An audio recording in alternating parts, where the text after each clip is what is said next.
Orang Islam setiap dosa itu pasti ingat salahnya, kemudian istighfar. Dan ketika satu kebaikan dibandingkan keburukan, itu kata semua ulama, karena saya itu bernilai 1, kebaikan bernilai apa? 10. Itu masih surplus berapa? 9. Jadi itu cara berpikir Abu Hasan Asy'adili. Kenapa kamu harus berpikir positif tentang Tuhan? Sekali berpikir tentang negatif itu bahaya betul. Misalnya begini, kamu berpikir Tuhan itu sujud rukuk, ternyata tetap lebih neraka, gunan itu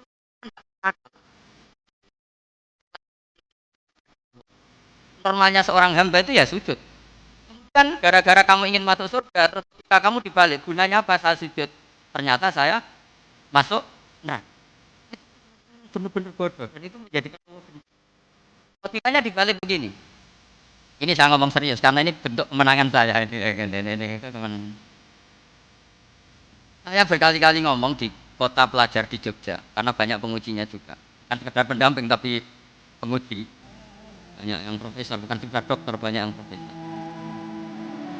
Jadi ya ini dok. Begini, saya pernah ditanya sama orang. Terus saya ini ngaji-ngaji banyak. Ada yang saya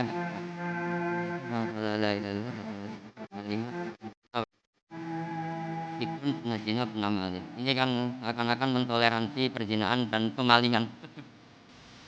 Saya bilang, oh makna hadis itu seperti ini. Jadi kebenaran absolut, kebenaran yang mutlak itu tidak akan terganggu oleh status perilaku seseorang.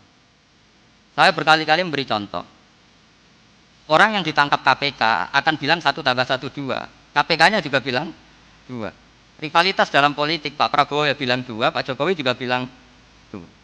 Orang yang zaniyah, yang lonte pun akan bilang 2. Muftinya juga bilang 2. Ketua MUI-nya juga bilang 2. Artinya gini, kebenaran yang absolut adalah kebenaran yang siapapun akan meyakini seperti itu. Seperti satu.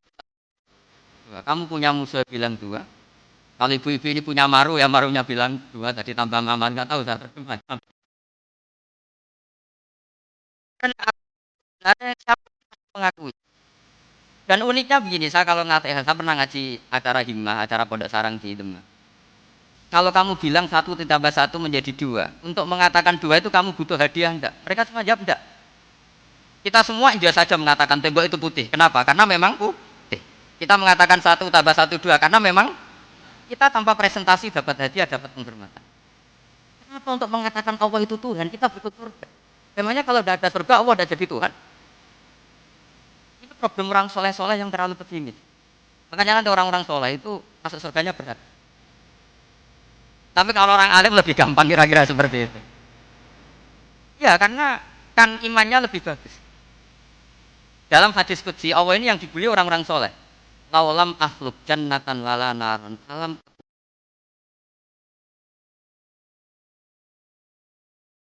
apa ada jadi Tuhan yang perlu ditaati? Apa kalau kamu tidak saya kasih uang 1 juta terus bilang 1+1=11? Enggak kan? Tetap bilang berapa? Tuh. Kalau kebenaran absolut yang 1+1 kamu bilang 2 meskipun tanpa mendapat hadiah. Kenapa untuk bilang Allah Tuhan kamu butuh hadiah surga? Itu kan serai ikhlas.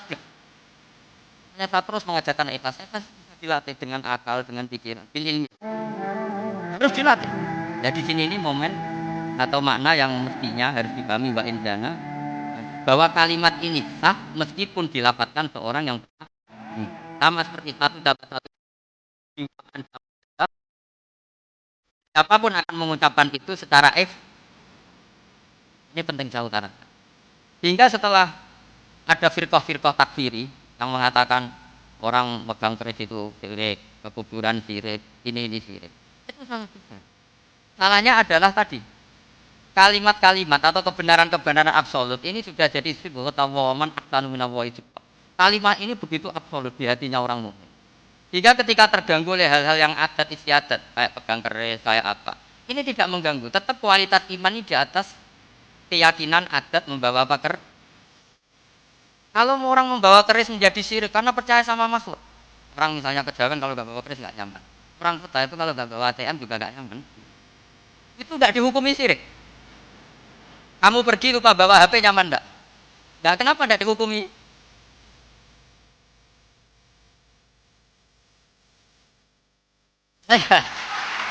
Jadi Ini logika. Jadi makanya ini bekerja boleh kritik saya tuh berkali-kali bilang saya termasuk ulama. Karena nanti kalau saya nisbatkan ke Rasulullah itu tidak pantas karena Nabi ahsanan nasi falqau. Tapi saya siap jadi bempernya Rasulullah Shallallahu Alaihi. Pernah ada diskusi di Jakarta ini kita nyata. Apa dalilnya setelah sholat salaman? Mana hadisnya? Jawab hadisnya tentu kita kesulitan. Kalaupun ada hadisnya untuk semua yang masalah musafahat. Akhirnya mau tidak mau dijawab pakai cangkem melek.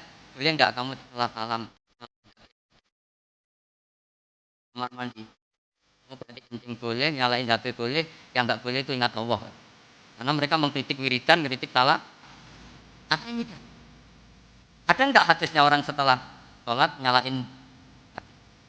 Enggak ada kan? Tapi mereka nyalain HP enggak hambatan. Tapi untuk salaman masalah.